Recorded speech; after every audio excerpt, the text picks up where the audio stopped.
Hello दोस्तों, आप सबों का स्वागत है डी एजुकेशंस के यूट्यूब चैनल्स पे। मैं आप सबों का दोस्त धनजी।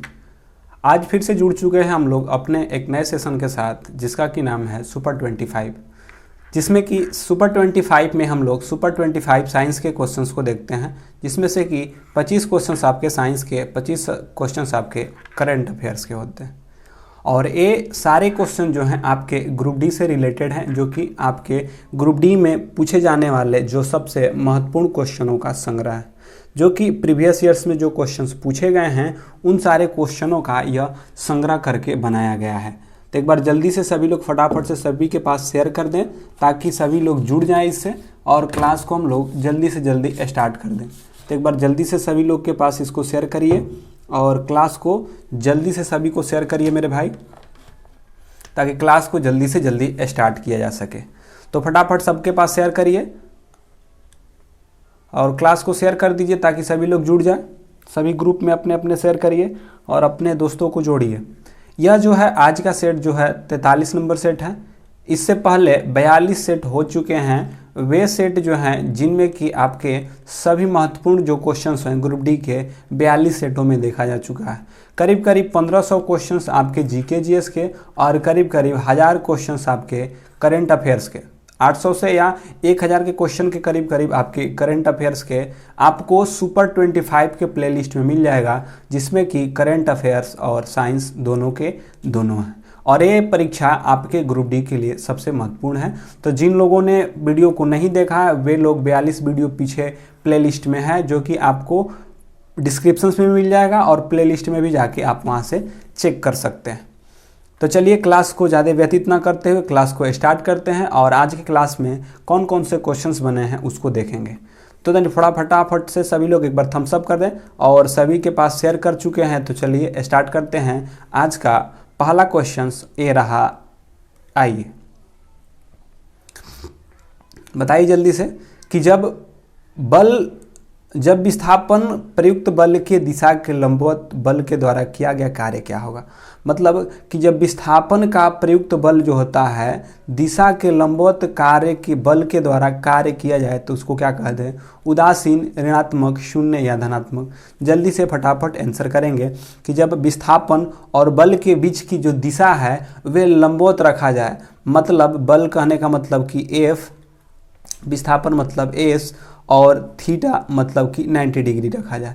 बल और विस्थापन के बीच का जब थीटा 90 डिग्री रखा जाए तो कार्य क्या होगा, धनात्मक होगा, ऋणात्मक होगा या शून्य होगा, आपको बताना है। तो आपको पता होता है कि जो कार्य बराबर होता है W बराबर होता है एफ एस कॉस थीटा होता है मेरे भाई। तो एफ तो हमको उतना ही दिया हुआ है, एस तो विस्थापन है, और कॉस थीटा, जब कॉस थीटा के जगह पे हम क्या रखेंगे 90 डिग्री। और आपको पता है कि एफ एस कॉस थीटा का मान कितना होता है 0, और सभी के सभी जब मल्टीपल में है तो इसका मान भी क्या हो जाएगा 0 हो जाएगा, इसलिए इसका राइट आंसर शून्य हो जाएगा। अगले क्वेश्चन की ओर बढ़ते हैं।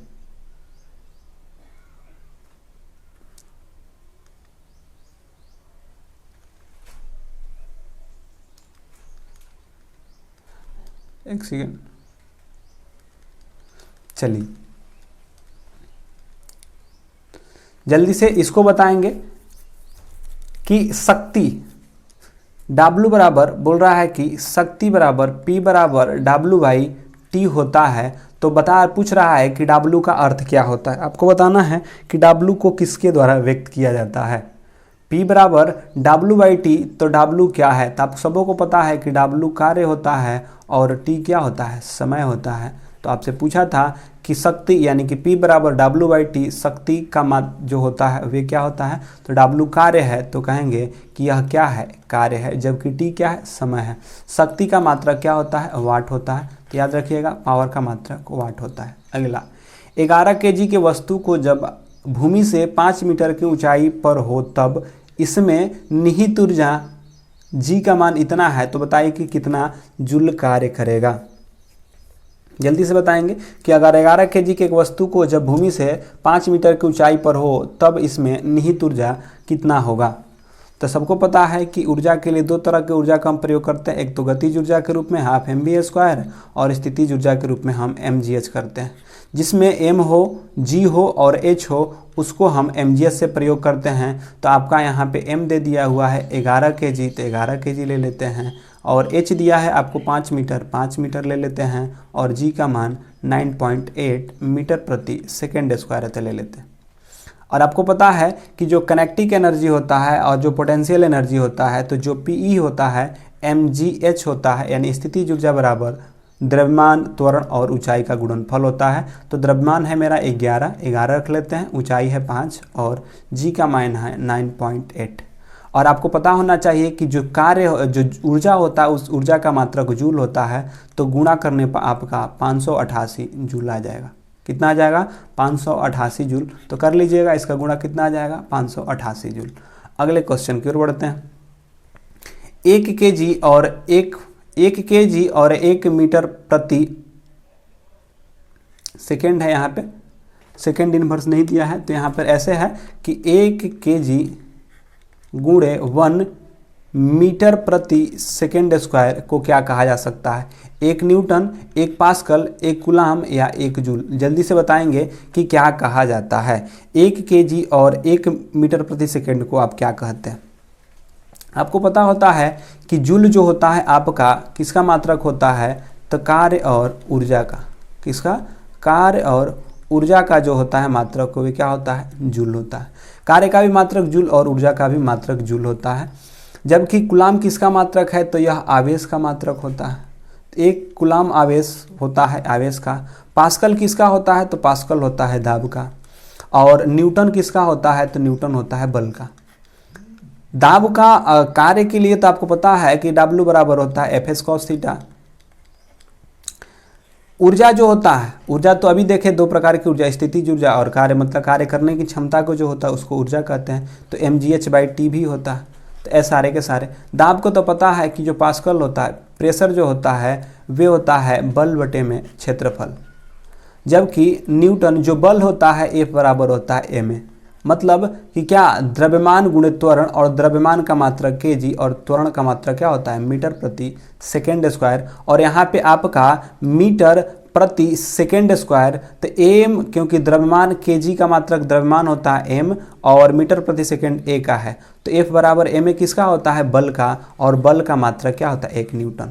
तो कहेंगे कि 1 kg गुणे 1 मीटर प्रति सेकेंड स्क्वायर को हम न्यूटन कहेंगे। क्या कहेंगे? न्यूटन कहेंगे। अगले क्वेश्चन की ओर बढ़ते हैं। अगला क्वेश्चन क्या है बताइए। एक गतिमान वस्तु का संवेग कुछ कारकों पर निर्भर करता है। आपको बताना है, फटाफट चलेंगे हम लोग। जो क्वेश्चंस पे जान नहीं है उसको क्या करेंगे, जल्दी जल्दी से हम लोग करते चलेंगे। आइए, आपको आंसर करना है कि एक गतिमान वस्तु का संवेग कुछ कारकों पर निर्भर करता है। निम्नलिखित में से कौन कथन सबसे उपयुक्त है? आपको बताना है कि संवेग के बारे में कौन सा सही है। तो आप सबों को पता है, आप लोग पढ़िए कि गतिमान वस्तु का संवेग उसके द्रव्यमान पर निर्भर करता है। गतिमान वस्तु का संवेग उसके द्रव्यमान और वेग पर निर्भर करता है। आपको सबसे उपयुक्त कथन चुनना है कि सबसे बढ़िया कथन कौन सा है। क्या गतिमान का संवेग और उसका द्रव्यमान का वेग होता है? गतिमान वस्तु के संवेग और उसके आयतन और वेग का निर्भर करता है, या गतिमान वस्तु के संवेग और वेग पे निर्भर करता है? या बताइए क्या होगा मेरे भाई। आपको पता होना चाहिए कि जो संवेग होता है मेरे भाई, संवेग जो होता है क्योंकि P बराबर होता है mv, मतलब कि जो संवेग होता है mv होता है, मतलब संवेग होता है द्रव्यमान गुणे वेग होता है। तो याद रखिएगा कि संवेग किसका गुणनफल होता है? तो द्रव्यमान और वेग के गुणनफल होता है। और यह सब जो संवेग होगा उसके द्रव्यमान पे और उसके वेग पे निर्भर करेगा। तो P जब mv होता है तो यह द्रव्यमान और वेग, देखिए तो यह बोल रहा है कि गतिमान वस्तु के संवेग उसके द्रव्यमान पे निर्भर करता है, द्रव्यमान के साथ साथ वह वेग पर भी निर्भर करता है। तो यह कथन उपयुक्त नहीं है, क्योंकि यह सिंगल सिर्फ द्रव्यमान पे नहीं, द्रव्यमान और वेग पे। गतिमान वस्तु का संवेग उसके द्रव्यमान और वेग पर निर्भर करता है। ठीक है, यहाँ पे बोला कि जो वस्तु का द्रव्यमान और वेग पर निर्भर करता है, बात सही है। गतिमान वस्तु का संवेग उसके आयतन और वेग पे नहीं, आयतन वेग पे नहीं, द्रव्यमान और वेग पर। इसका राइट आंसर क्या हो जाएगा? बिहार, क्योंकि यहाँ पे द्रव्यमान है और वेग है। डी ऑप्शन में है गतिमान वस्तु के संवेग उसके वेग पर निर्भर करता है। यहाँ पर सिर्फ वेग बोला, यहाँ पर वेग और द्रव्यमान बोला, दोनों एक साथ होता तो हो जाता, लेकिन यहाँ पर सिर्फ द्रव्यमान, यहाँ पर सिर्फ वेग, इसलिए ए भी नहीं होगा, ए भी नहीं होगा। ए क्यों नहीं होगा? क्योंकि संवेग आयतन पे कभी निर्भर नहीं करता, द्रव्यमान और वेग पर, इसलिए बी आंसर इसका क्या होगा? राइट आंसर हो जाएगा। अगला आपको बताना है कि एक वस्तु का संवेग की गणना कीजिए जिसका द्रव्यमान 50 किलोग्राम है और इसका वेग इतना है। तो आपको संवेग बताना है, अभी बताए हैं। और एक बात और याद रखना कि संवेग का मात्रक क्या होता है।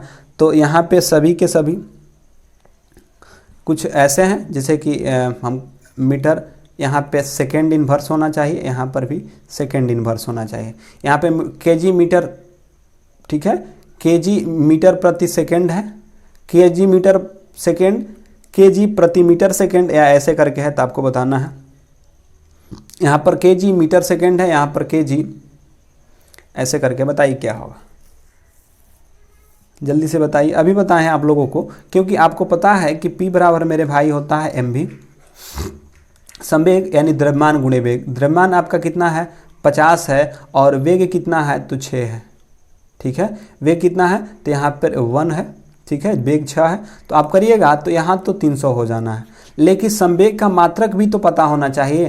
तो द्रव्यमान का होता है केजी, तो केजी लिख लेते हैं, और वेग का होता है मीटर प्रति सेकेंड, या इसी को हम केजी मीटर सेकेंड के पावर -1 लिख सकते हैं। तो कहेंगे कि केजी मीटर सेकेंड के पावर -1 इसका क्या है? मात्रक है। तो कहेंगे कि 300 केजी मीटर पर सेकेंड जो होता है इसका क्या होता है? होगा तो 300 केजी, क्योंकि जैसे जैसे दिया था वैसे वैसे हम लोग निकाल चुके हैं।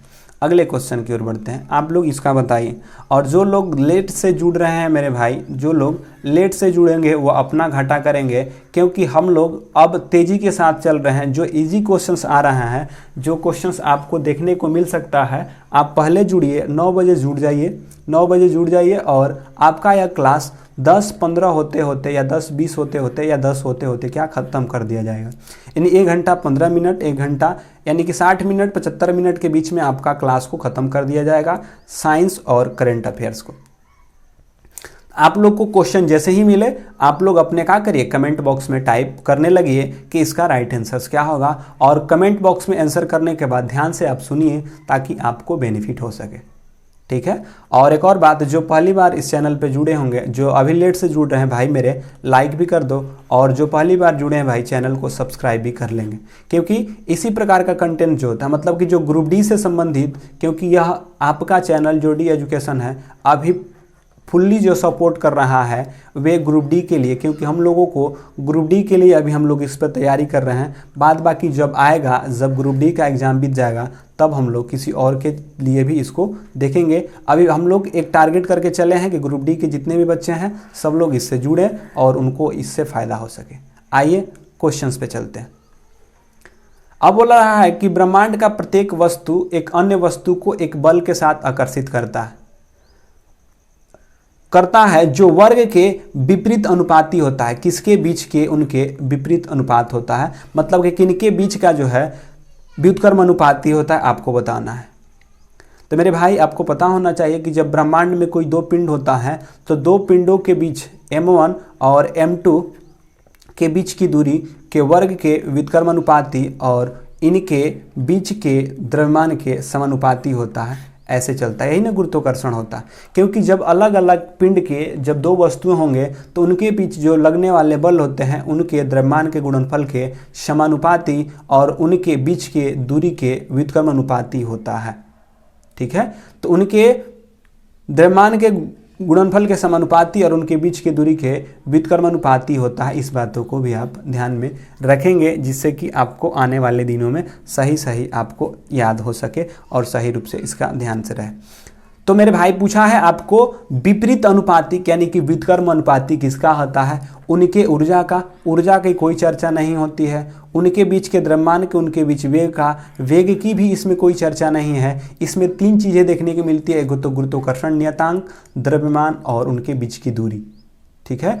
तो वेग और ऊर्जा तो कुछ नहीं करना है। अब उनके बीच दूरी के व्युत्क्रम अनुपाती या द्रव्यमान के, तो द्रव्यमान ऊपर है, मतलब कि सीधा में है। जब F समानुपाती ऐसे आता है m1 इंटू m2 बटे में r² होता है, और जब यह समानुपाती का साइन हटता है ना तो कांस्टेंट का मान आता है। तो देख रहे हैं बल जो होता है उसके द्रव्यमान के समानुपाती, जबकि उनके दूरी के या उनके बीच के जो मध्य दूरी के व्युत्क्रम अनुपाती होता है। और आपसे वही पूछा है कि विपरीत अनुपाती कौन होता है, तो उनके बीच के जो उनके बीच की दूरी का व्युत्क्रम अनुपाती या विपरीत होता है, जबकि द्रव्यमान का कहता तो समानुपाती हो जाता। अगले क्वेश्चन की ओर बढ़ते हैं मेरे भाई। आपको बताना है कि ठोस के पिघलने के दौरान, मतलब एक ठोस है उसको पिघलने के दौरान इसका तापमान क्या हो जाता है। जब यह ठोस कोई है, जब कोई ठोस पिघलने के दौरान इसका तापमान क्या होता है, ठोस के प्रकृति के अनुसार बढ़ता या घटता है। ठीक है, अनुसार बढ़ता या घटता है, या बढ़ता है या घटता है, या परिवर्तित नहीं होता है। जब ठोस पिघलने के दौरान, जब ठोस पिघलने लगता है तो उनके बीच का तापमान क्या होता है, तो जल्दी से बताएंगे, जल्दी से बताएंगे इसका कि ठोस जब पिघलने के दौरान इसका तापमान क्या होता है। आपको पता होना चाहिए कि मान लीजिए कि यह एक ठोस वस्तु है, आप इसको तापमान दे रहे हैं। जब तापमान इसका देकर जब आप इसको पिघलाना स्टार्ट करते हैं, जब आप इसको कोई ठोस वस्तु है ताप देकर इसको आप पिघलाना स्टार्ट करते हैं, तो पिघलना स्टार्ट हो जाएगा तो क्या होगा, क्या इसके तापमान में बढ़ेगी, क्योंकि वो पिघलना स्टार्ट हो रहा है। तो जब पिघलेगा तो जिस तापमान पे है उसी तापमान पे रहेगा, भले ही उसके अणु दूर दूर हो जाते हैं और पिघल कर लिक्विड अवस्था में हो जाते हैं। तो याद रखिएगा कि जब कोई ठोस वस्तु को पिघलाते हैं, ऐसा तो नहीं ना कि जब लोहार एक है ठोस लोहे को गर्म करता है और गर्म करके जब पिघलाता है, तो जब गर्म किया है तो मानते हैं 100 डिग्री सेंटीग्रेड तापमान था, पिघल गया तो 90 डिग्री सेंटीग्रेड हो गया। ऐसा तो नहीं होता है, क्योंकि वो उस समय भी उतना ही तापमान में था जिस समय जितना पिघल रहा है। हाँ, ये हो सकते हैं कि उनके बीच के जो अणु हैं, जो उनके बीच के जो अणु होते हैं, जो उनके बीच के अणु जो पास पास में हुआ करते थे, वह पिघल कर क्या होने लगते हैं, दूर दूर होने लगते हैं, जिससे उनके बीच जो होता है द्रव का गुण आ जाता है, यानी लिक्विड की गुण आ जाती है। तो आप एक बात याद रखिएगा कि ठोस को पिघलाने के दौरान जब ठोस पिघलता है तो उसके ठोस प्रकृति के अनुसार बढ़ जाता है, ऐसा कुछ नहीं होता है। उसके तापमान न तो बढ़ता है न घटता है, से परिवर्तित नहीं होता है। जितना उसका तापमान रहेगा, पिघलेगा या कुछ भी करेगा, उसका तापमान उतना ही रहने वाला है। तो याद रखिएगा, जब कोई ठोस वस्तु को आप पिघला रहे हैं तो जितना उसका तापमान है, तापमान तो वही रहने वाला है, तापमान में कोई चेंजिंग नहीं होने वाला है। तो चलिए अगले क्वेश्चन की ओर बढ़ते हैं। तो इसका राइट आंसर क्या होगा मेरे भाई, इसको समझ लेना फिर से, क्योंकि आपको पता है ना कि जब लोहार, मान लो कि लोहार गर्म करके गर्म लोहा को पिघलाता है, तो क्या गर्म करने पर जितना उसका तापमान है पिघलने के बाद कम हो जाता है या उससे बढ़ जाता है? नहीं, उतना भी जब पिघल रहा है जितना उसका तापमान है उतना ही रहता है। इस बातों को भी आप ध्यान में रखेंगे। अगला, एक समुद्री सर्वेक्षण जहाज समुद्र के तल से ध्वनि तरंग भेजता है और 2.5 सेकंड के बाद प्रतिध्वनि या अनुगूंज प्राप्त करता है। ठीक है, तो समुद्र जल में ध्वनि की जो गति है इतना है, तो समुद्र की गहराई क्या है, आपको बताना है कि गहराई कितनी होनी चाहिए। तो फटाफट से बताएंगे कि गहराई कितनी होगी, जल्दी से बनाएंगे। ये सिंपली अगर सोचेंगे तो बन जाएगा। सिंपली बताइए, सिंपली मैथ के तरह भी इसको बनाना चाहिएगा तो बन जाएगा, क्योंकि आपको पता होना चाहिए कि कोई भी ध्वनि तल से ध्वनि तरंग भेजता है, मतलब कि आप यहाँ से कोई भी तल से भेज रहे हैं। क्या कर रहे हैं, मान लीजिए कर रहे हैं कि एक समुद्री पर्यवेक्षक जहाज समुद्र के तल से, मान लीजिए कि यह क्या है आपका समुद्री तल है, क्या है समुद्री तल है, और इस तल से आप ध्वनि को भेज रहे हैं। मान लीजिए कि ध्वनि जा रहा है यहाँ से, और किस स्पीड से जा रहा है, तो 1200 मीटर प्रति सेकेंड से जा रहा है। ठीक है, 1200 मीटर प्रति सेकेंड से जा रहा है। 1200 मीटर प्रति सेकेंड की चाल से गया और टकरा कर पुनः जो है आपको 1200 मीटर प्रति सेकेंड के चाल से आ रहा है। तो 1200 मीटर जाने में मतलब कि वहां से जाकर और टकरा कर आने में, क्योंकि आपको प्रतिध्वनि कब सुनाएगा, क्योंकि वहां से जाके टकराएगा और टकरा कर वापस आएगा, उस स्थिति में आपको 2.5 सेकेंड लगता है। तो बताना है कि समुद्र की गहराई कितनी है, समुद्र की गहराई कितनी है। आइए अब बनाते हैं इसको। ये बातें आपको समझ में आ चुकी होगी, तो सिंपली आपको पता होता है कि सिंपली आपको क्या पता होता है मेरे भाई, कि समय बराबर क्या होता है, दूरी बटे में चाल, दूरी बटे में चाल बराबर होता है समय। ठीक है, आपका समय दे दिया है 2.5 और यहाँ पर मान लीजिए कि समुद्र की गहराई x है, तो x जाने में कितने के चाल से जा रहा है, तो 1200 के चाल से जा रहा है, प्लस x आने में कितने के चाल से आएगा, 1200। जाने में प्लस आने में समय कितना लग गया, इतना लग गया। तो अब क्या करिए, इस दशमलव हटाने के लिए 10 यहाँ पे गुणा कर लीजिए, जब करिएगा भागा माने एक बिठा लीजिए 0, तो क्या होगा, यहाँ पे करिएगा तो 1200 एलसीएम ही हो जाएगा। 2x बराबर 25 बटे में कितना होता है, 100 होता है, सॉरी 10 है। अब यहाँ से काटा पीटी आप कर सकते हैं, तो एगो 0 से तो एगो 0 ख़त्म कर दीजिए और यहाँ से कटा दीजिए, तो कितना होगा 6 और 25 में गुणा कर दीजिए, और एगो 0 यहाँ पे है ना, तो 60 में 25 का गुणा करिएगा मेरे भाई, तो x बराबर कितना हो जाएगा, 60 गुणे 25 हो जाएगा। तो 25 छक्का 150, मतलब कि 150 एगो और 0, तो कितना मीटर था, तो आपका 1500 मीटर गहरा था। कितना था, तो 1500 मीटर गहरा था, क्योंकि हमने गहराई ही माना था x, क्योंकि x जाने में समय, दूरी बटे में चाल समय, दूरी बटे में चाल समय, और यहाँ से करके बना दी हमने। अगले क्वेश्चन की ओर बढ़ते हैं मेरे भाई। एल्डिहाइड के लिए गलत है, बताना है कि कौन सा है जो एल्डिहाइड के लिए गलत कथन है, विकल्प है, बताना है कि एल्डिहाइड के लिए क्या होता है। एल्डिहाइड के लिए गलत विकल्प को चुना गया है, जल्दी से बताएंगे। चलिए फटाफट से इसका आंसर करेंगे। इसका आंसर क्या होगा, यहाँ पे C2H5COH है, CH3COH, CHCOH, CH3H7COOH, आपको बताना है यह क्या होगा। और ऊपर देख लीजिएगा, यह है एल्डिहाइड का गलत विकल्प कौन है, जो एल्डिहाइड को कौन सा गलत है जो कि गलत विकल्प के रूप में लिखा गया है। आपको बताना है कि कौन सा गलत विकल्प के रूप में लिखा गया है। मेरे भाई तुम लोग ये आंसर करना, तब तक से हम बता देते हैं। आपको याद होना चाहिए कि जो एल्डिहाइड का सूत्र होता है, जो एल्डिहाइड का सूत्र होता है वह याद रखिएगा। एल्डिहाइड का सूत्र होता है CnH2nO, क्या होता है, O। एल्डिहाइड जो होता है वे क्या होता है, O होता है, CnH2n क्या, CnH2nO, क्या CnH2nO जो होता है आपका एल्डिहाइड का सूत्र होता है। तो अब आपको लिखना होगा एल्डिहाइड का सूत्र, तो लिख सकते हैं, यहाँ पर लिखते हैं आपसे, तो क्या होगा CnH2nO। यह किसका होता है, एल्डिहाइड का होता है, क्या होता है, एल्डिहाइड का होता है। अब लिखिए एल्डिहाइड का है, तो पहले तो मीथेन होता है, मिथ होता है, उसके बाद ईथ होता है, उसके बाद प्रोप, और उसके बाद ब्यूट होता है। इतना कम से कम याद होना चाहिए। तो मीथ में जो होता है आपके कार्बन के जो N की संख्या कितनी होती है, 1 होती है। तो कार्बन की संख्या जब 1 होगी, ठीक है, तो हाइड्रोजन की संख्या कितनी हो जाएगी, 2 गो। यानी कि यहाँ पर हम कह सकते हैं कि CH2, क्या CH2O जो होता है, क्या होता है, CH2, क्या CH2O, यह किसका हुआ, तो जिसे हम मेथेनॉल, जो मेथेनॉल या फॉर्मेल्डिहाइड इसको कहते हैं, मेथेनॉल, इसको हम मेथेनॉल या इसको हम मेथेनॉल या फॉर्मेल्डिहाइड कह सकते हैं, इसी को हम फॉर्मेल्डिहाइड कह सकते हैं। इथेन इसी प्रकार होगा, तो आपको पता है 1 होता है, 2 होता है, 3 होता है, 4 होता है। तो जब कार्बन आप 2 रखिएगा तो 2 दूना के 4, कितना हो जाना है, 2 दूना के 4 हो जाना है, मतलब कि H4O। इसको हम क्या कहते हैं, तो इसको हम एथेनॉल, इसी को क्या कहते हैं हम, एथेनॉल, या इसी को हम एसिटिल्डिहाइड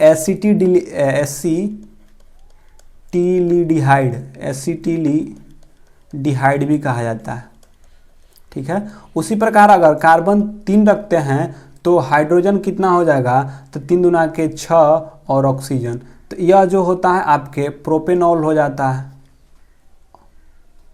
ठीक ना, तो जो प्रोपेनॉल होता है, प्रोपेनॉल जिसे आप क्या कहते हैं, प्रोपेनॉल को आप प्रोपिलीडिहाइड कहते हैं, प्रोपिलीडिहाइड। तो याद रखिएगा यहाँ पे जब कार्बन 1 होता है तो हाइड्रोजन 2 होना चाहिए, कार्बन 2 तो हाइड्रोजन 4, 3 तो 6, उसी प्रकार 4 तो 8 होना चाहिए और 1 ऑक्सीजन जुड़ा रहता है। अब इसी प्रकार से देखिए आपका पता होना चाहिए कि जो जब आपका प्रोपेन होता है, क्या होता है, प्रोपेन होता है, तो प्रोपेन के लिए तो कार्बन 3 होने चाहिए, तो कार्बन 2 गो यहाँ पे और कार्बन 1 यहाँ पे, कितना हुआ 3। और जब आपका 3 होता है तो हाइड्रोजन कितने होने चाहिए, 3 दूना के 6, 1 कम हो जाता है ना, तो यहाँ पे 5। तो ये सारे के सारे ए और ए तीनों के तीनों सत्य हैं, जबकि मेथेनॉल का क्या होता है, गलत होता है, क्योंकि इसको ऐसे नहीं लिखा जा सकता है। तो याद रखिएगा कि इसको ऐसे नहीं लिखा जा सकता है, तो सी इसका राइट आंसर होगा। आगे निम्नलिखित में से कार्बन का कौन सा मिश्रण द्रव बनाने और उबालने का तापमान सर्वाधिक होगा। आपको बताना है कि निम्न में से कौन सा मिश्रण का द्रव बनाने और उबालने पर तापमान सर्वाधिक होगा। एसिटी से एसिड का, इथेनॉल का, क्लोरोफॉर्म का या मीथेन का। कौन सा कार्बन के मिश्रण है कि द्रव बनाने में जब उबालिएगा तो तापमान सर्वाधिक हो जाता है। किसमें तापमान सर्वाधिक होता है, जल्दी से बताएंगे कि किसको उबालने पर तापमान सर्वाधिक होता है। तो आपको लिखते हैं, देख लीजिएगा, ध्यान से देखिएगा कि जो एसिटिक एसिड होता है, जो एसिटिक एसिड को जो तापमान होता है, जो एसिटिक एसिड होता है उसका होता है 118.1 डिग्री सेंटीग्रेड। क्या होता है, डिग्री सेंटीग्रेड। इथेनॉल का अगर आपसे पूछे कि इथेनॉल का कितना होता है, तो ये होता है 78.37 डिग्री सेंटीग्रेड। कितना होता है, 78.37 डिग्री सेंटीग्रेड। क्लोरोफॉर्म का पूछता है तो क्लोरोफॉर्म का याद रखिएगा ये होता है 61 डिग्री सेंटीग्रेड। और मीथेन का कितना होता है, तो मीथेन का होता है आपका कितना होता है, तो 161.5 डिग्री सेंटीग्रेड। तो यह क्या है, आपसे पूछा है कि निम्नलिखित में से कौन से मिश्रण के द्रव बनाने या उबालने का सर्वाधिक होता है, मतलब कि किसका सर्वाधिक होता है। आपको बताना था कि किसका सर्वाधिक होता है। और ये मीथेन जो होता है मेरे भाई ना, मीथेन आपके माइनस एसिटिक एसिड, इथेनॉल और क्लोरोफॉर्म जो होता है ये प्लस में होता है, जबकि यह माइनस में होता है। तो याद रखिएगा माइनस 161.5 होता है। और इसमें पूछा कि सबसे किस मिश्रण का द्रव बनाने पर और उबालने का तापमान सर्वाधिक होता है, तो जो आपका एसिटिक एसिड होता है, जो एसिटिक एसिड होता है इसका जो होता है सबसे अधिक होता है। और इसमें सबसे कम किसका दिखाई दे रहा है, तो मीथेन का, क्योंकि मीथेन का माइनस में 1.6-1.5 डिग्री सेंटीग्रेड होता है। तो याद रखिएगा सर्वाधिक इसमें एसिटिक एसिड का और सबसे कम इसमें मीथेन का होता है। अगला, निम्नलिखित में से कौन सा मिश्रण अलग अलग, माने कौन से मिश्रण को अलग अलग कीप या फेनेल के द्वारा अलग किया जा सकता है। एल्कोहल और पानी, तेल और पानी, नमक और पानी, एल्कोहल और आयोडीन। यह क्या है, एक विधि है जिसको कि कीप या फनल द्वारा, कीप या फनल के द्वारा किसको अलग किया जाता है, एल्कोहल और पानी को, तेल और पानी को, नमक और पानी को, या एल्कोहल और आयोडीन को। देखिए कीप फेनेल के द्वारा आप उसी को अलग कर सकते हैं जो कि उसके ऊपरी सतह पे क्या हो जाए, छता जाए ना, होता है। ये देखते हैं कि किसी चीज़ को डालने पर वह उसके ऊपरी सतह पर ही रहता है, तो जो ऊपरी सतह पे रहता है उसको हम कीप फेनल विधि के द्वारा, जो कीप और फेनल विधि के द्वारा हम क्या कर सकते हैं, कीप या फेनल के द्वारा अलग कर सकते हैं। एल्कोहल को पानी में घोलिएगा तो पूरी की तरह पानी और एल्कोहल घुल जाता है, इसको आप फेनेल या कीप विधि के द्वारा नहीं कर सकते हैं। नमक और पानी भी पूरी तरह से घुल जाता है, ये भी नहीं। एल्कोहल और आयोडीन, जबकि तेल और पानी की अगर बात कहा जाए तो पानी जो होता है इसके सतह पर ही रह जाता है और पानी नीचे हो जाता है, सॉरी, जो तेल होता है पानी के सतह पर हो जाता है और पानी नीचे हो जाता है। मतलब तेल वाला सतह ऊपर, मतलब कि तेल ऊपर ना देखते हैं कि जब किसी किसी भी चीज़ का तेल डालते हैं तो उसकी ऊपरी सतह पे क्या होता है, छेक लेता है। तो जो उसके ऊपरी सतह पर जो छेक लेता है उस प्रकार को जब अलग करना होगा उसको हम तेल को हम कीप या फनल विधि के द्वारा अलग करते हैं। तो याद रखिएगा कि जो तेल और पानी होता है उसको हम केप फिनल विधि के द्वारा अलग करते हैं। अगला आपको बताना है, बताइए फटाफट से कि 150 ग्राम पानी में 50 ग्राम चीनी को घोलकर बनाया गया विलयन में, ठीक है, प्रतिशत के जरिए बताना है कि कितना होगा। जल्दी से बताइए, जल्दी जल्दी बताएंगे, जल्दी से बताइए कि बताना है कि इसकी सांद्रता कितनी होगी, यानी कि जो 50 ग्राम आप चीनी डाले हैं उसकी सांद्रता कितनी होगी। जल्दी से बताएंगे कि उसकी सांद्रता कितनी होगी। फटाफट से पेन कॉपी लेकर बैठे होंगे तो बनाना स्टार्ट करिए और इसकी सांद्रता बताइए। तो मेरे भाई आपको पता होना चाहिए कि पानी जो होता है, क्योंकि पानी की मात्रा यहाँ पे अधिक है, पानी का मात्रा है 150 ग्राम और जो चीनी की मात्रा है क्या है, जो चीनी की मात्रा है वह है 50 ग्राम। मेरे भाई आपको पता होता है कि जो विलयन होता है मेरे भाई, जो विलयन होता है वे विलयन होता है आपके विलय प्लस विलायक, मतलब कि विलयन तो होता है सांद्रता, विलयन कितना हो जाएगा तब 150 ग्राम आपका विलयन हो जाएगा। और आपकी विलयन की सांद्रता बताना है, जो विलयन कितना सांद्र है उसके लिए आपके सांद्रण के लिए तो पता है कि विलय बटे में जो विलयन होता है बटे में 100, मतलब कि 50 ग्राम आप डाले हैं इसमें विलय और विलयन आपका कितना हो गया, 100 हो गया, और गुणे परसेंटेज के लिए 100 से, तो 50 चौके 200 और 4 से काटिएगा 25 बार में जाएगा, मतलब कि इसकी सांद्रता कितनी हो जाएगी, 25% हो जाएगी। तो आपसे कोई पूछे कि 150 ग्राम पानी लिए हैं और 50 ग्राम उसमें चीनी डाल दिए हैं तो बताइए उसके द्रव्यमान की सांद्रता, मतलब कि उस चीनी के द्रव्यमान की सांद्रता कितनी होगी।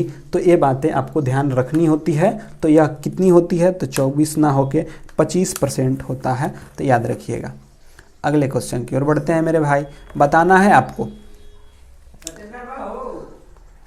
हाँ बताइए कि किस तत्व के आयनीकरण की क्षमता को प्रभावित करने वाला कारक क्या है।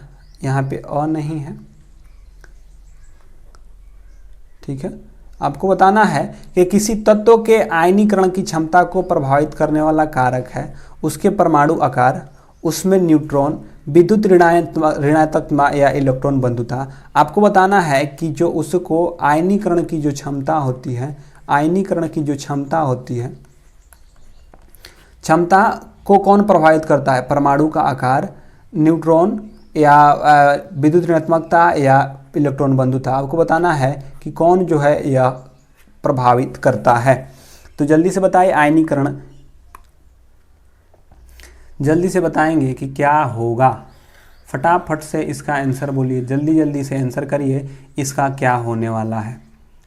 चलिए पहले आयनीकरण समझ लीजिए मेरे भाई कि जो आयनीकरण होता है ना, आयनी जो करण होता है यह जो होता है नाभिक के द्वारा, क्या नाभिक के द्वारा बाह्यतम कक्षा पर, क्या नाभिक के द्वारा बाह्यतम कक्षा को पकड़े रहना, यानी कि नाभिक के द्वारा उसके बाह्यतम कक्षा पर कितना बल लगाया जा रहा है, मतलब कि जो क्योंकि आपको पता है कि नाभिक जो है सभी कक्षा को अपनी ओर खींचता है, क्या करता है, अपनी ओर पकड़ के रखता है। जब पकड़ के रखता है तो जब आयनी, मतलब कि किसी भी तत्व का जो केंद्र है उसके बाह्यतम कक्षा को कितनी मजबूती के साथ पकड़े हुए है, इस बातों को ध्यान में रखना है। और आयनीकरण की क्षमता आपको पता होना चाहिए कि जब जस जस कक्षा बड़ा होगा, एक छोटा कक्षा है और एक बड़ा होता चला जाएगा, जस जस बड़ा आकार होता चला जाएगा उसका पकड़ उतना ही कमजोर होता चला जाएगा। जब आकार बड़ा होता चला जाता है तो उसकी जो क्षमता होती है, जो आयनन की जो क्षमता होती है, जो पकड़ने की जो क्षमता होती है वह कम होने लगती है। तो याद रखिएगा कि जो परमाणु आकार होता है उसकी आयनीकरण की क्षमता को प्रभावित करता है। और बड़े आकार के जो परमाणु होते हैं, जो बड़े आकार के परमाणु का, बड़े आकार के जो परमाणु हैं उनकी जो आयनन क्षमता होती है वे कम होती है।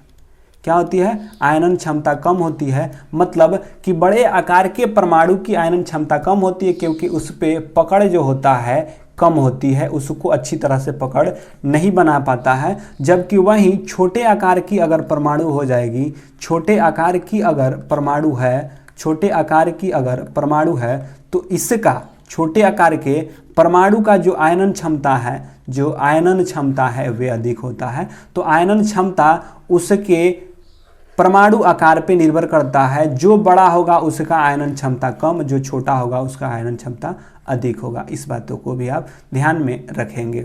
अगले क्वेश्चन की ओर बढ़ते हैं। निम्नलिखित में से कौन सा क्षार का गुण नहीं है? आपको बताना है कौन सा जो क्षार का गुण नहीं है। ये लाल लिटमस पत्र को नीला कर देता है। क्या अम्ल लाल लिटमस पत्र को नीला कर देता है? यहाँ क्षार पूछा हुआ है, अम्ल नहीं है। आपको बताना है कि क्या क्षार जो होता है लाल लिटमस पत्र को नीला कर देता है, या पानी में हाइड्रोजन आयन उत्पन्न करता है, यह मोटी सामग्री को विघटित, मतलब कि यह मोटी सामग्री को विघटित कर देता है, यह फिसलने युक्त साबुन में प्रयोग किया जाता है। तो बताइए कि क्या क्या इसका है। जो बात सत्य है, जो गुण नहीं है, उसको आपको बताना है। मेरे भाई आपको पता होना चाहिए कि जो अम्ल होता है वह नीले लिटमस पत्र को लाल करता है। जब यह नीले से लाल करता है और क्षार जो होता है लाल से नीला करता है। इस बातों को तो आप समझ गए। और यहाँ पे यही बोला कि जो लाल लिटमस पत्र है नीला करता है, मतलब ये तो बात सत्य है। आपको असत्य कथन चुनना है जो गुण नहीं है। ठीक है। अब देखिए, फिसलने युक्त साबुन बनाने में आपको पता है कि NaOH का प्रयोग करते हैं, सोडियम हाइड्रोक्साइड का, और हाइड्रोक्साइड आयन जो होता है आपके क्षार का प्रयोग किया ही जाता है। तो उसमें तो NaOH होगा। फिसलने के लिए जो कार्बन युक्त होता है वह प्रयोग किया जाता है। अब रहा बाकी यह मोटे सामग्री को विघटित करता है या पानी के हाइड्रोजन को। आप इसको दो एलिमिनेट कर दिए हैं, दो आप चूज करिए कि क्या होगा। जल्दी से बताइए। दो ऑप्शन तो आपको एलिमिनेट कर दिए पहले, क्योंकि यह सत्य है और यह भी क्या है, सत्य है। अब कौन सा इन दोनों में से सत्य नहीं आपको बताना है। मेरे भाई आपको पता होना चाहिए कि अम्ल जो होता है, अम्ल जल में घुलकर हाइड्रोजन आयन देता है, H+ आयन देता है। तो यह पानी में घुलकर हाइड्रोजन आयन, ये तो अम्ल का गुण है। तो क्षार में कैसे? ये जल में घुलकर हाइड्रोजन आयन देता है, यह अम्ल का गुण है। जबकि क्षार का गुण है कि यह जल में घुलकर OH आयन देता है, मतलब कि हाइड्रोक्सिड आयन देता है। तो यह क्या है, गलत है। जबकि तीनों के तीनों क्या है, सत्य है। और आपसे पूछा था कि गलत कथन कौन है, तो बी, क्योंकि यह क्षार का नहीं अम्ल का गुण होता है।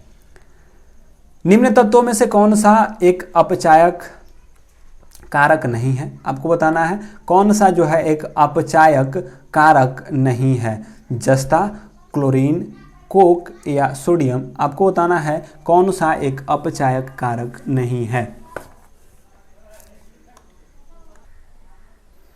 जल्दी से बताइएगा क्या होगा इसका आंसर।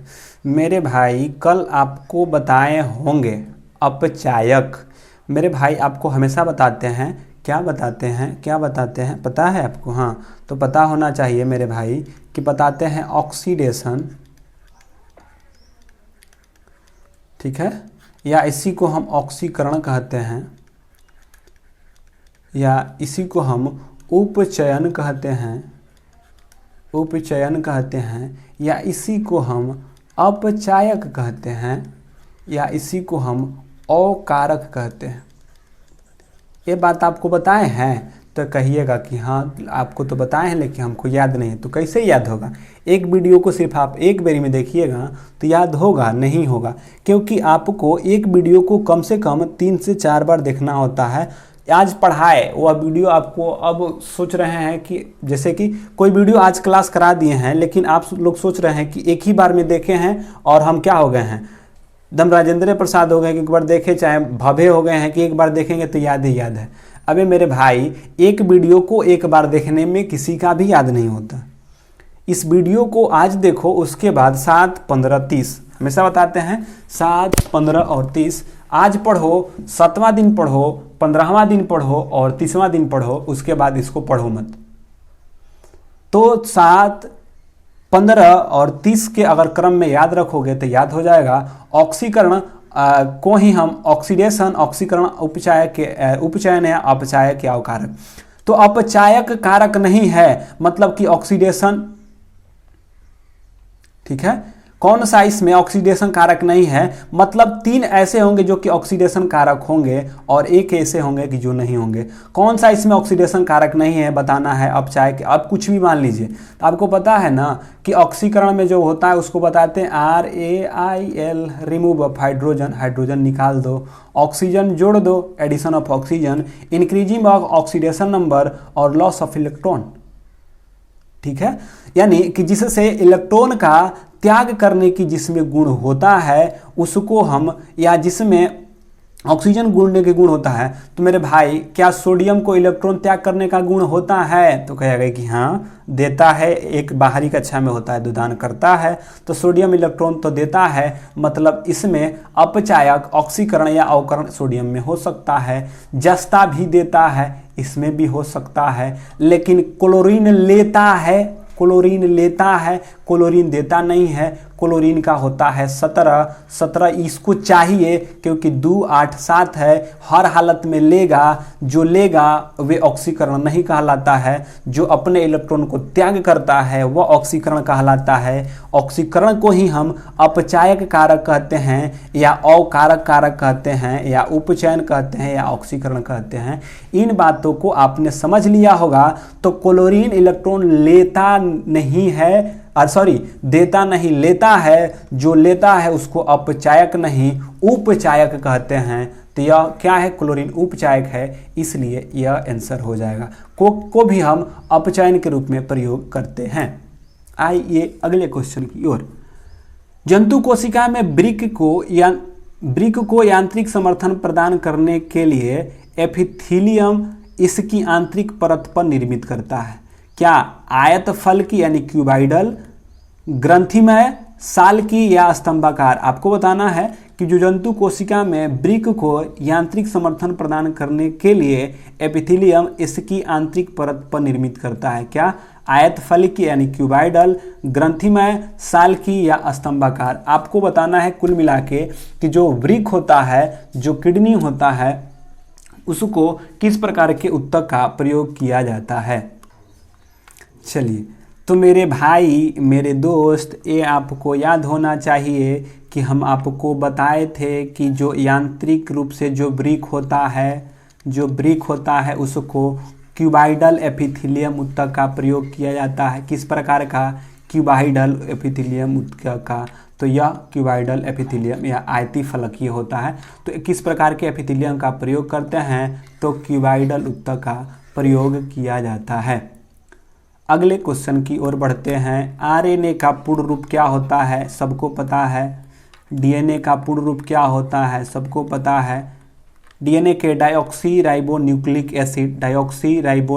एसिड डीएनए का होता है, जबकि राइबो न्यूक्लिक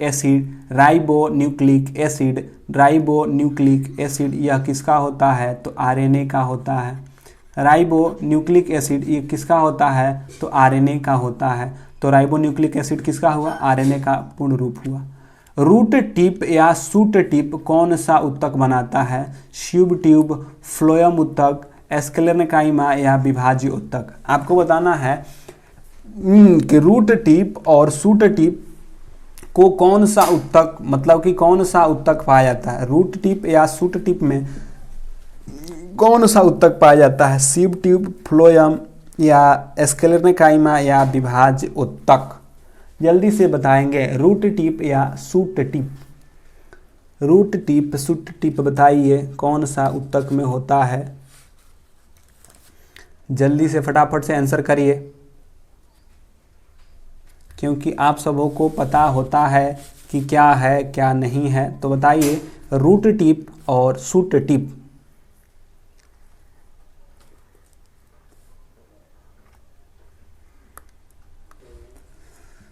जल्दी से बताएंगे। तो जो रूट टिप या सूट टिप कौन सा उत्तक पाया जाता है? में कौन सा उत्तक जो रूट होता है, जो जड़ होता है और या सूट टिप जो शीर्ष पे जाता है, उसमें विभाज्य उत्तक होता है।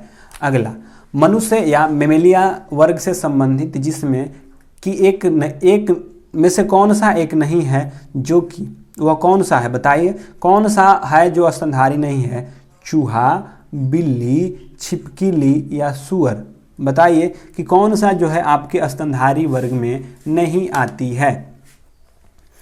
तो आपको पता है कि जो रेंग रेंग के चलती है, जो रेंग रेंग के चलती है उसको हम क्या कहते हैं?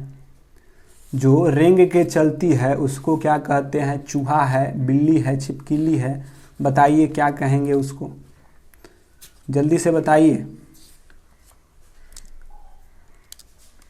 तो पता है कि जो छिपकली होती है वह नहीं होती है, जबकि चूहा, बिल्ली और सूअर सभी के सभी स्तनधारी होती हैं। ठीक है, जबकि छिपकली जो होती है, जो छिपकली होती है, इसको सरीसृप कहते हैं या इसी को हम रेप्टिलिया कहते हैं। तो छिपकली आपका रेप्टिलिया या सरीसृप की है, जबकि चूहा, बिल्ली और सूअर स्तनधारी वर्ग की होती हैं। आँखों के लेंसों की फोकल लंबाई को समायोजित करने में मदद कौन करता है? जो आँख का जो लेंस होता है, आँख का जो यह लेंस है, इसको समायोजित करने के में मदद कौन करता है? रेटिना, लेंस, पूरा आई बॉल या सिलियरी बॉडीज? आँखों के लेंस के फोकस लंबाई को समायोजित करने में कौन मदद करता है? फटाफट से बोलेंगे, फटाफट से इसका आंसर करेंगे कि कौन होता है, जल्दी से बताइए। और जो लेट से जुड़े हैं वे वीडियो को शेयर भी करें और लाइक भी करें मेरे भाई, और आप 9 बजे ही जुड़ने का प्रयास करें। तो आँखों के लेंस पर फोकस लंबाई को समायोजित करने में जो मदद करता है वे होता है आपके सिलियरी बॉडीज। क्या होता है? यह सिलियरी मांसपेशियां जो होती है आपके लेंस को कब कितना सिकुड़ाना है, कब कितना फैलाना है, यह आपको खींचता और तानता कौन है? वे आपके सिलियरी बॉडीज करती है। अगला, भ्रूण के लिए भोजन संग्रहित करने वाले जनन की कोशिका को कहा जाता है। मतलब कि भ्रूण के लिए जो भोजन संग्रहित करने वाला जो जनन कोशिका को क्या कहते हैं? भ्रूण के लिए जो भोजन संग्रहित करने वाली जो जनन कोशिका है उसको क्या कहते हैं? जुगमेट कहते हैं, समयुग कहते हैं, मादा युग्म कहते हैं या नर युग्म कहते हैं? आपको बताना है कि जो भ्रूण है, भ्रूण जो होता है, भ्रूण के लिए जो भोजन संग्रहित करने वाले जनन कोशिका को क्या कहते हैं? समयुग्मक, मादा युग्मक, नर युग्मक या जुगमेट? जुगमेट क्या कहते हैं? फटाफट से बोलिएगा, क्योंकि ये बढ़िया क्वेश्चन है। क्या है? यह बढ़िया क्वेश्चन है, तो फटाफट से बताइए मेरे भाई कि क्या होगा इसका। पता है आप लोगों को, क्योंकि आप लोग पढ़ते हैं इतना ज़्यादा कि आप लोगों को पता होता है। ठीक है, तो भ्रूण के लिए भोजन संग्रहित करने वाले जनन कोशिका में होता है। तो जो भ्रूण के लिए भोजन संग्रहित करने वाले जो जनन कोशिका में होता है वे होता है आपके किस में? तो मादा युग्मक में। जो मादा युग्मक होता है, मादा युग्मक में जुगमोट समयुग सब मारेगा, क्योंकि नया नया चीज़ देखेगा तो मरबे करेगा। तो याद रखिएगा कि जो भ्रूण होता है, भ्रूण के लिए जो भोजन संग्रहित करने के लिए जो जनन कोशिका होता है वे मादा युग्मक में होता है। अगला, निम्नलिखित में से, क्योंकि आपको पता है नहीं पता है, क्योंकि जो अंडाणु है, क्योंकि अंडाणु जो होता है सबसे बड़ा होता है जनन कोशिका में, यानी मनुष्य की कोशिका में अंडाणु बड़ा होता है, और अंडाणु अपने साथ, जो अंडाणु आता है अपने साथ कुछ पोषक पदार्थ भी लेके आता है। तो यह पोषक पदार्थ जो मादा युग्मक लेके आते हैं वही आते हैं किसके द्वारा? अंडाणु के द्वारा। तो भ्रूणों के लिए भोजन संग्रहित करने के लिए जनन कोशिका जो है आपके भोजन लेकर कौन आता है? तो वे आपके मादा युग्मक लेके आते हैं। तो इस बातों को भी आप ध्यान में रखेंगे। अगले क्वेश्चन की ओर बढ़ते हैं मेरे भाई। निम्नलिखित में से कौन सा कृत्रिम हाथी पांव का कारण, मतलब कि कृत्रिम हाथी पांव के कारण होते हैं? जो हाथी पांव होता है, क्या टेप वर्म के कारण से, फाइलेरिया के कारण से, राउंड वर्म के कारण से या हुक वर्म के? जो आप सुने हैं, जो हाथी के जैसा आपका पैर हो जाता है जिसे हाथी पांव कहते हैं, हाथी पांव किसके कारण से होता है? टेप वर्म से। टेप वर्म से, जिसे ही हम इसी को हम फीता कृमि कहते हैं। क्या कहते हैं? फीता कृमि कहते हैं। और यह कहाँ पाया जाता है? तो आंत में पाया जाता है। फाइलेरिया वर्म्स, राउंड वर्म्स, इसी को हम गोल कृमि कहते हैं, गोल कृमि कहते हैं, और इसी से दाद खाद खुजली होता है। जो फाइलेरिया वर्म्स होता है, जो फाइलेरिया होता है, यही फाइलेरिया के कारण से जो फाइलेरिया होता है, फाइलेरिया कृमि जो होते हैं, जो फाइलेरिया होते हैं, फाइलेरिया जो वर्म होते हैं, उसी के कारण से जो होता है आपका हाथी पाँव होता है। फाइलेरिया वर्म्स के कारण से ही आपके हाथी पाँव होता है, याद रखिएगा। अगला अगला अगला पक्षी के अध्ययन को आप क्या कहते हैं, तो बताइए क्या कहते हैं। एंटोमोलॉजी आपके कीट और पतंगों का अध्ययन, कीट और पतंगों का अध्ययन को हम एंटोमोलॉजी कहते हैं। बर्डोलॉजी ऐसा नहीं है कि बर्ड माने पक्षी, तो बर्डोलॉजी नहीं होता है। अनरिथोलॉजी में पक्षी का अध्ययन किया जाता है।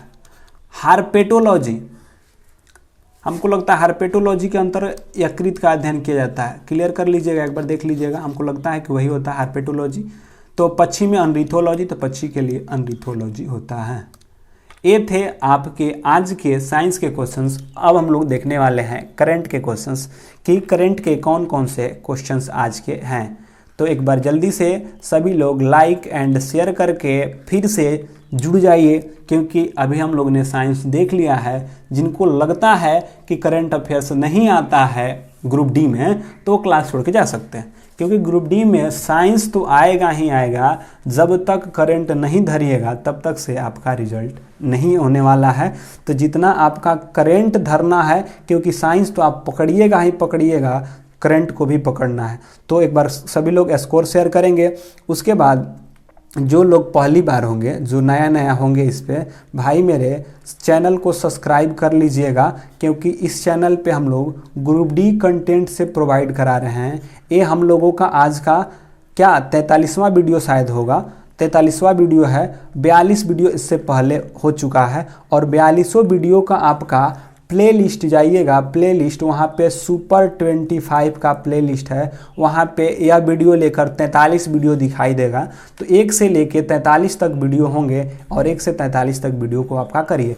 एक बार ज़रूर एक एक करके देख लीजिए। और जो इसको देख चुके हैं, ये हर रोज़ हम बोल रहे हैं मेरे भाई, ये हर रोज़ इसी तरह से बोल रहे हैं कि आप लोग को देखना है, देखना है, देखना है।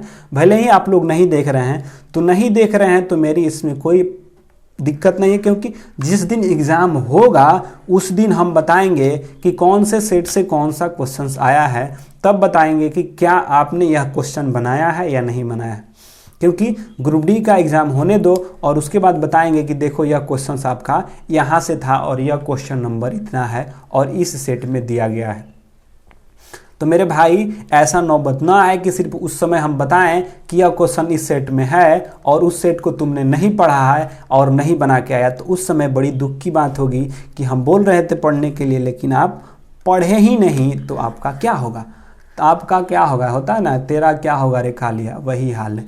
अब आते हैं मेरे भाई करंट अफेयर्स की ओर। बताइए कि किस राज्य सरकार ने खाद्य और पोषण सुरक्षा के तहत के लिए विश्व खाद्य कार्यक्रम यानी WFP के साथ समझौता किया है। ठीक है, खाद्य और पोषण के सुरक्षा के लिए किस राज्य ने किया है, फटाफट फटाफट आंसर करिएगा। चलिए बताइए कि वर्ल्ड फूड प्रोग्राम जिसे कहते हैं विश्व खाद्य प्रोग्राम के साथ समझौता किया है, तो वे है उड़ीसा सरकार। उड़ीसा राज्य के द्वारा आपको खाद्य और पोषण के सुरक्षा के लिए यह जो है समझौता किया गया है। अब आते हैं अगले क्वेश्चन की ओर, देखते हैं अगला क्वेश्चन क्या है। हाल ही में किस केंद्र शासित प्रदेश को रेबीज मुक्त घोषित कर दिया गया है, मतलब कि वहाँ पे अब रेबीज के केस, जो कि रेबीज जिसे हम हाइड्रोफोबिया भी कहते हैं, जो कि कुकुरा के काटे से, मतलब कि कुत्ता के काटने से होता है। क्या हरियाणा, गोवा, मतलब कि आपको बताना है राज्य या केंद्र शासित प्रदेश है जिसको कि अभी रेबीज से मुक्त कर दिया गया है, मतलब वहाँ रेबीज का केस एक भी नहीं पाया जा रहा है। तो हरियाणा, पुडुचेरी, गोवा या कर्नाटका। तो मेरे भाई सबों को पता है, तब पता होना चाहिए। कुकुर वाला काम तो सबको पता होना चाहिए कि कौन सा है कुकुर के काटने वाला जो बीमारी मुक्त हो गया है। तो कुत्ता के काटने वाला बीमारी जो हाइड्रोफोबिया है, जिसे हम रेबीज कहते हैं, यह गोवा जो है आपको रेबीज यानी कि हाइड्रोफोबिया से मुक्त होने वाला राज्य बन गया है। अगला, इसरो ने किस देश के साथ मिलकर LUPEX चंद्र मिशन 2024 तक लॉन्च करेगा। इसरो ने किस देश के साथ मिलकर LUPEX चंद्र मिशन 2024 तक लॉन्च करेगा? USA के साथ, फ्रांस के साथ, जापान के साथ या रूस के साथ? बताइए किसके साथ? तो जो LUPEX है, LUPEX जो मिलकर करेगा, यह कहाँ की है? तो यह जापान की है। तो याद रखिएगा कि जो चंद्र मिशन 2024 में है वह LUPEX किसके साथ? तो जापान के साथ। अगले क्वेश्चन की ओर बढ़ते हैं मेरे भाई। निम्न में से किसे प्रित्किंजर मतलब कि प्रित्किंजर पुरस्कार 2021 से सम्मानित किया गया है? जो पत्रकारिता के क्षेत्र में दिया जाता है ना, और प्रित्किंजर है होता है, पुलकिंजर होता है, और पुलकिंजर शायद साहित्य में, और यह जो होता है पत्रकारिता के क्षेत्र में दिया जाता है। तो एनी लॉन्गस्टोन को, जेनी फिलिप्स सवाल को, या एवन फेरल को, या ए और बी दोनों को? बताइए किनको प्रित्जर पुरस्कार मिला है? किनको प्रित्जर पुरस्कार मिला है? किसको प्रित्जर पुरस्कार मिला है? तो मेरे भाई पता है आपको, तो यह एनी लैक्टोन और जेनी फिलिप्स को। कौन? एनी लैक्टोन और जेनी फिलिप्स को मिला है कौन सा? प्रित्जर पुरस्कार। अगला, international women of courage award 2021 से किसे प्रदान किया गया है? International women of award, women courage award, वाह नामों है बढ़िया। वीमेन ऑफ करेज अवार्ड किसे? गोसाल्य शंकर, अनीता देसाई, सुमित्रा महाजन या भारती मुखर्जी को? किसे मिला है?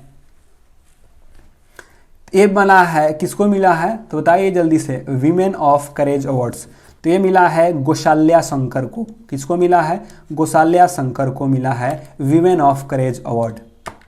चौथे वैश्विक आयुर्वेदिक महोत्सव, वैश्विक आयुर्वेदिक महोत्सव बताना है कि जो चौथा वैश्विक आयुर्वेदिक महोत्सव का आयोजन कहाँ किया जाएगा? उत्तर प्रदेश में, केरल में, पश्चिम बंगाल में या कर्नाटका में? बताइए कि चौथे वैश्विक आयुर्वेद महोत्सव का आयोजन कहाँ किया जाएगा? जल्दी से बताएंगे कि कहाँ किया जाएगा। एक किया जाएगा आपका केरल में। कहाँ किया जाएगा? केरल में। तो याद रखिएगा कि जो चौथा वैश्विक आयुर्वेद महोत्सव तो कहाँ? केरल में। चौथा आयुर्वेदिक महोत्सव केरल में। अगला, निम्नलिखित में से किस नदी पर भारत के पहला नौका पुस्तकालय की शुरुआत किया गया? VVI रहेगा। किस नदी पर पहला नौका पुस्तकालय यानी कि नाव पर ही पुस्तकालय बना दिया गया है? वह है नर्मदा नदी पर, गोदावरी पर, हुगली पर या यमुना पर? बताइए किस पर? किस पर है? बताइए किस पे है? भारत का पहला नौका पुस्तकालय, भारत का पहला नौका पुस्तकालय ये है आपके हुगली नदी पे। किस नदी पर? तो कहेंगे कि हुगली नदी पर बनाया गया है पहला नौका, जो नौका है, जो नौका पुस्तकालय। अगला, भारत की पहली एयर टैक्सी सेवा का परिचालन कहाँ से कहाँ तक किया गया है? एयर टैक्सी, क्या? एयर टैक्सी सेवा का परिचालन कहाँ से कहाँ तक किया गया है? मुंबई से नासिक, हिसार से चंडीगढ़, लखनऊ से कानपुर या अहमदाबाद से गांधीनगर? टैक्सी परिचालन बताइए। जो टैक्सी सेवा का परिचालन कहाँ तक किया गया है? मुंबई से नासिक, हिसार से चंडीगढ़, लखनऊ से कानपुर? बताइए कहाँ?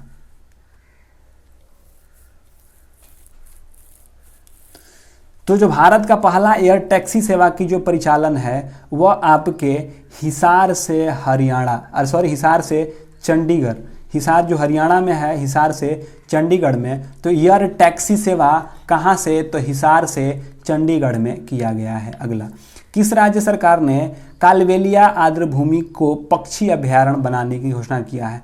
जो कालबेलिया है, अगला बेरी के परीक्षा में बहुत पूछा था। कालबेलिया जो आर्द्र भूमि है यह पक्षी अभयारण्य बनाने की घोषणा किया है? कहाँ है? तमिलनाडु में, तेलंगाना में, आंध्र प्रदेश में या केरल में? कालबेलिया आर्द्र भूमि पक्षी अभयारण्य, कालबेलिया पक्षी अभयारण्य को आर्द्र भूमि पक्षी बनाने का, तो कालबेलिया जो है यह आपके तमिलनाडु में है। कहाँ है? तो कालबेलिया आर्द्र भूमि पक्षी अभयारण्य बनाने की घोषणा किया है किस राज्य सरकार ने? तो तमिलनाडु ने। कालबेलिया पक्षी अभयारण्य जो है किस राज्य में? तो वे आपके तमिलनाडु राज्य में बनाने की घोषणा किया गया है। अगले क्वेश्चन की ओर बढ़ते हैं। बजट 2020-21 के तहत समुद्री शैवाल की खेती को बढ़ावा देने के लिए, ठीक है, समुद्री शैवाल, ठीक है, समुद्री शैवाल की खेती को बढ़ाने के लिए, शैवाल की खेती को बढ़ाने के लिए, ठीक ना, बहुउद्देशीय समुद्री शैवाल पार्क, कौन पार्क? शैवाल पार्क कहाँ किया गया है? कर्नाटक में, तमिलनाडु में, केरल में या आंध्र प्रदेश में? बहुउद्देशीय आपको बताना है कि बहुउद्देशीय समुद्री शैवाल पार्क, बहुउद्देशीय समुद्री शैवाल पार्क किस राज्य सरकार के द्वारा किया गया है? जल्दी से बताइए। तो जो बहुउद्देशीय समुद्री शैवाल पार्क जो स्थापित किया जा रहा है यह आपका किया जा रहा है तमिलनाडु में। कहाँ? तमिलनाडु में। तो याद रखिएगा कि किस राज्य में बहुउद्देश्य समुद्री पार्क बनाया जा रहा है, जो शैवाल पार्क की स्थापना किया जाएगा वे होगा तमिलनाडु में।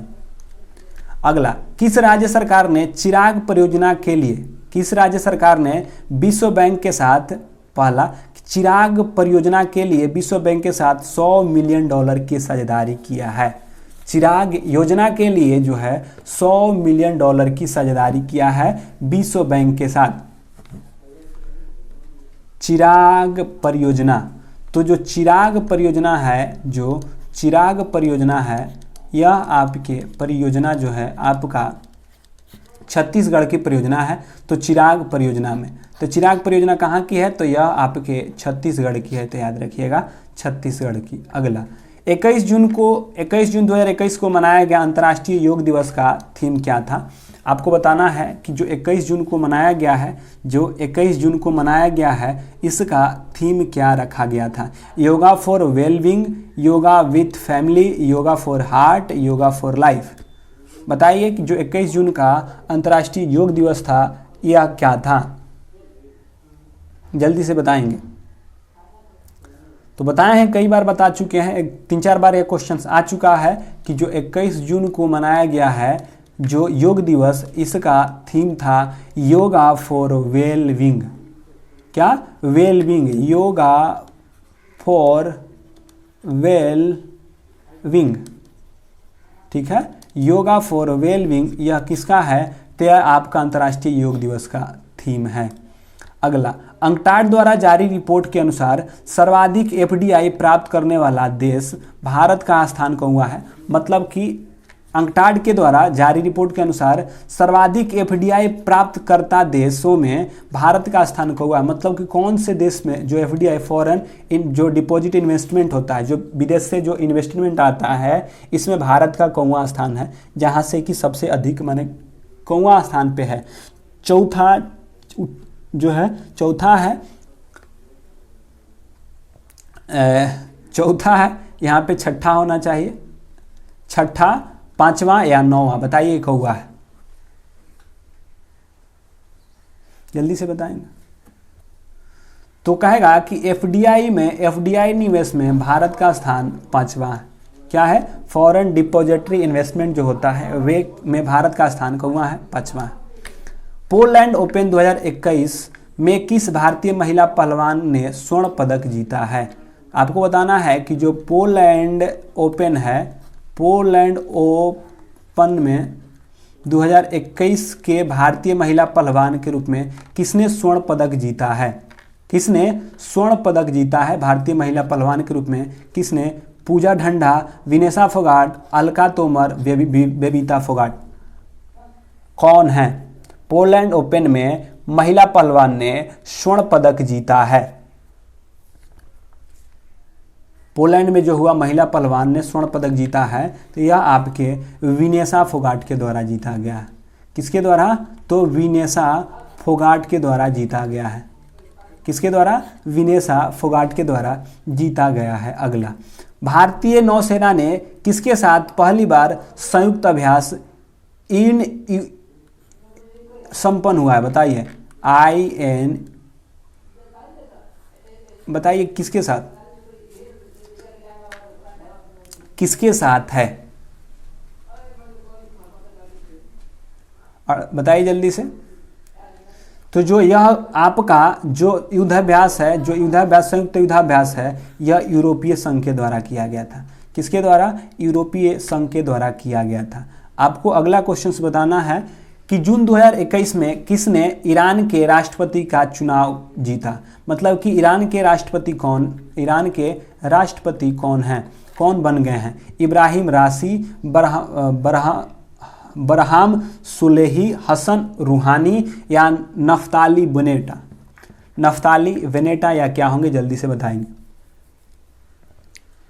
तो किसने ईरान के राष्ट्रपति के रूप में बने हैं? तो यह बने हैं इब्राहिम राइसी। कौन बने हैं? इब्राहिम राइसी बने हैं।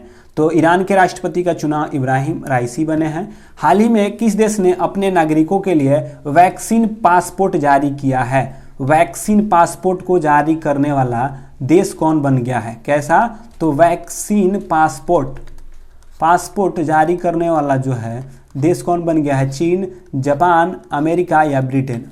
बताइए कौन है जो वैक्सीन पासपोर्ट जारी करने वाला बन गया है? वैक्सीन पासपोर्ट जारी करने की घोषणा की है किसने?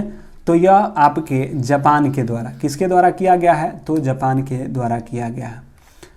आपको बताना है कि 22 से 24 जून के बीच ब्रिक्स देशों के द्वारा आयोजित ग्रीन हाइड्रोजन शिखर सम्मेलन की मेजबानी किस देश ने की थी?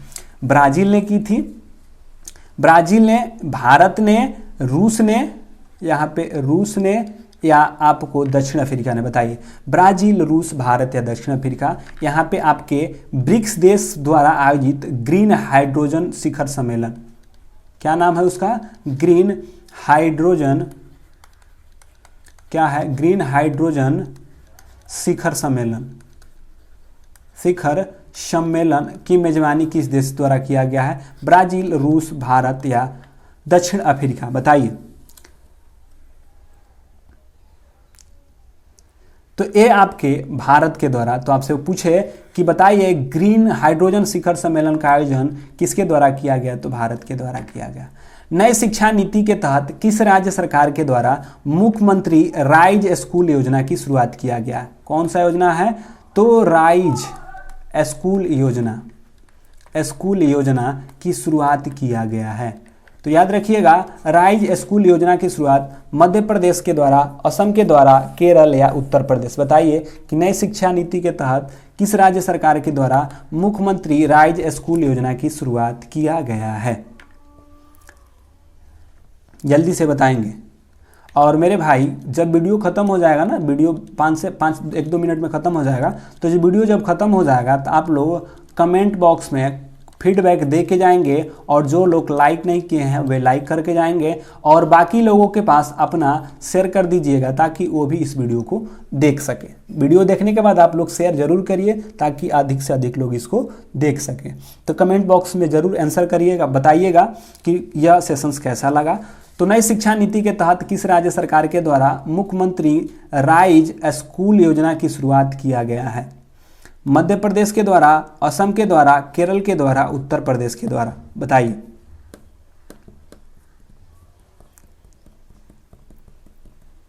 मुख्यमंत्री राइज, बताइए जल्दी से। तो यह आपके मध्य प्रदेश के द्वारा किया गया है। हाल ही में WHO ने कोरोना के नए वेरिएंट लेम्डा, कोरोना का एक नया वेरिएंट है जिसे लेम्डा कहते हैं, ठीक है, लेम्डा की पहचान की है। इसकी उत्पत्ति देश कौन है? चीन है। उत्तरी अमेरिका, भारत या दक्षिण अमेरिका? जो अभी हाल ही में एक कोरोना वैक्सीन की जो उत्पत्ति थी, जो लेम्डा था, लेम्डा के उत्पत्ति देश कौन से है? किसमें लेम्डा को माना गया है कि हाल ही में WHO ने कोरोना की एक पहचान किया है नया वेरिएंट का, जो कि कहाँ पाया गया? कहाँ उत्पत्ति देश कौन है? दक्षिण अमेरिका, भारत, चीन, उत्तरी अमेरिका।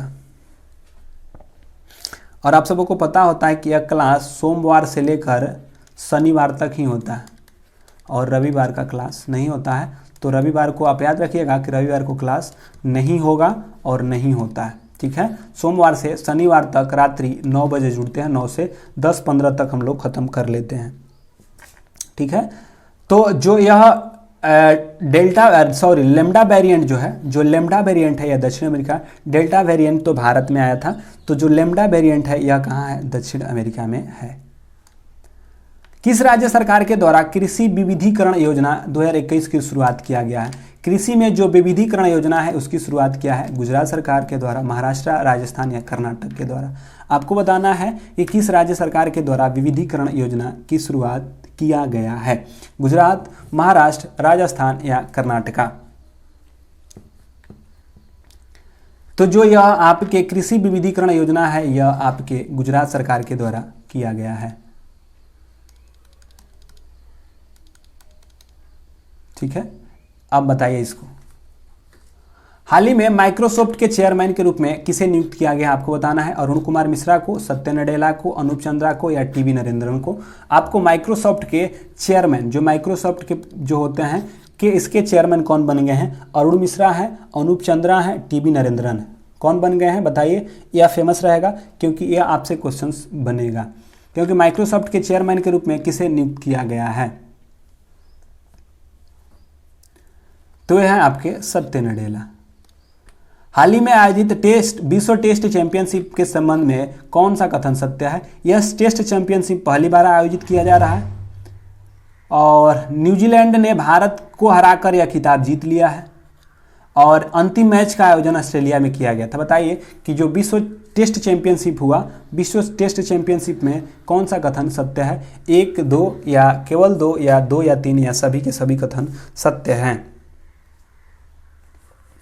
विश्व टेस्ट चैंपियनशिप, तो सही बात है, यह टेस्ट चैंपियनशिप पहली बार, मतलब कि यह टेस्ट चैंपियनशिप पहली बार आयोजित किया गया था, यानी कि टेस्ट चैंपियनशिप का पहला बार आयोजन किया गया था और इसमें भारत को हराकर न्यूजीलैंड ने यह खिताब जीत लिया है और अंतिम मैच का जो आयोजन था वे ऑस्ट्रेलिया में किया गया था। तीनों के बाद तीनों याद रखिएगा कि टेस्ट विश्व चैंपियनशिप जो है, टेस्ट विश्व चैंपियनशिप का यह पहला संस्करण था, इसमें न्यूजीलैंड जीता है, भारत हारा है, अंतिम मैच ऑस्ट्रेलिया में हुआ था।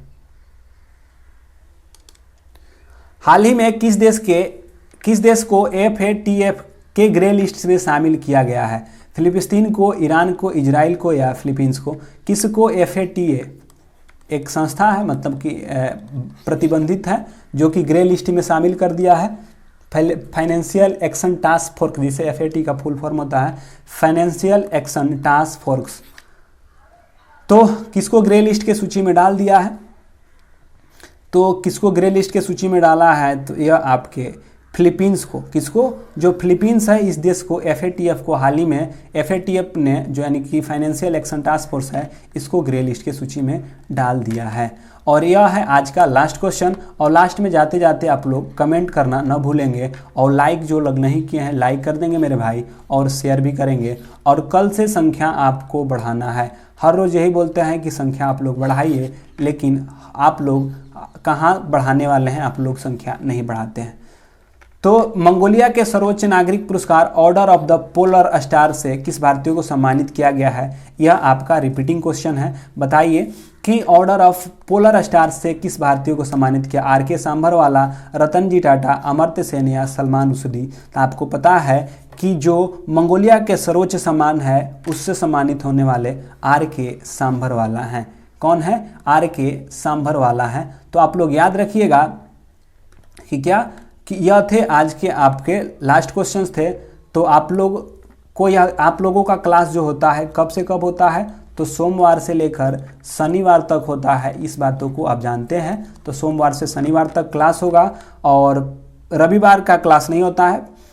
तो यह आज का लास्ट क्वेश्चन था। तो सभी लोग जाके कमेंट बॉक्स में ज़रूर करेंगे और जो पिछला वीडियो है उसको ज़रूर से ज़रूर देखेंगे। तो चलिए इसी के साथ फिर मिलते हैं अगले वीडियो के साथ।